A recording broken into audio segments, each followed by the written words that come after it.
দেখুন, আমার আগের অনেকগুলো ভিডিও তো আমি বলছিলাম মালয়েশিয়াতে যে বর্জ্য তেলের প্যাকেট আছে, হ্যাঁ, যে প্যাকেট তেলগুলো আছে সেই তেলগুলো আমাদের জন্য নয়।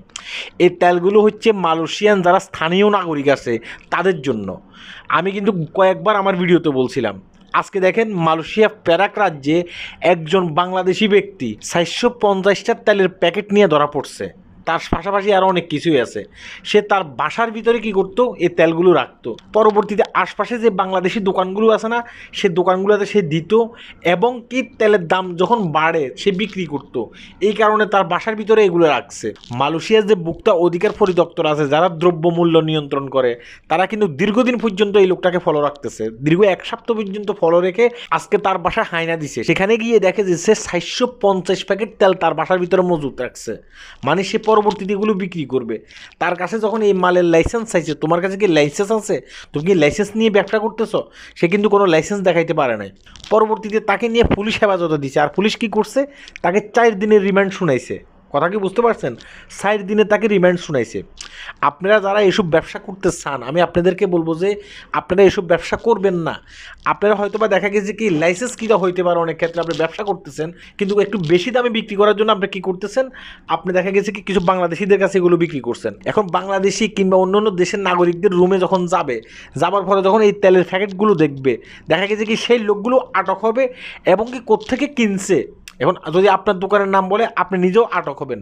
ভাই এত কাহিনী করে কেন এই তেল আমাকে কিনতে হবে? আমি কি ইনকাম করি না? আমি তো ইনকাম করি, তাই না?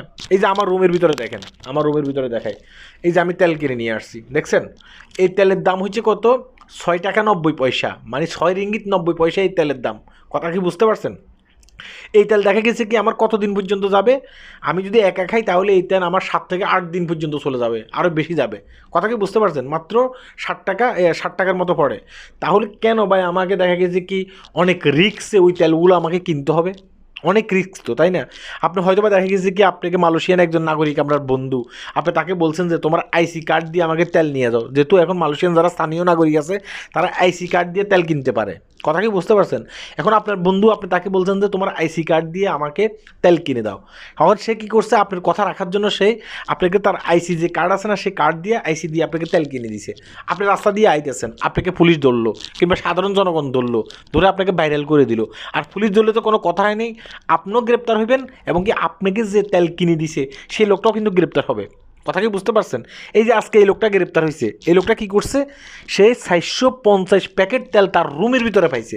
সেগুলি কি করে, বিভিন্ন যেসব বাংলাদেশিরা আছে তাদের কাছে বিক্রি করে এবং কি অন্য অন্য দেশের ফরেনার আছে তাদের কাছে বিক্রি করে, অথচ তার কোনো লাইসেন্স নেই।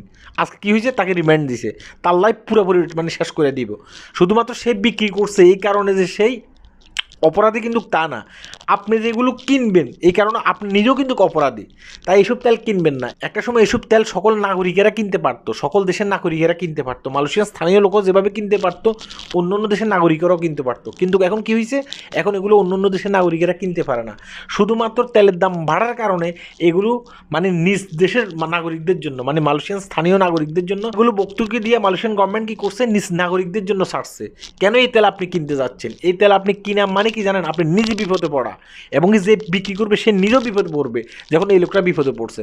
আশা করি যারা ব্যবসায়ী আছেন বাংলাদেশি, তারা কখনো এই তেল দোকানে উঠাবেন না। এবং কি বাংলাদেশি যারা আছেন, আমি যেহেতু বাংলাদেশি লোকদেরকে নিয়ে ভিডিও করি, আমাদের প্রবাসী ভাইদেরকে নিয়ে ভিডিও করি, এই তেল আপনি জীবনও কিনবেন না। এই তেল কিনবেন, আপনি বিপদে পড়বেন। আল্লাহ হাফেজ।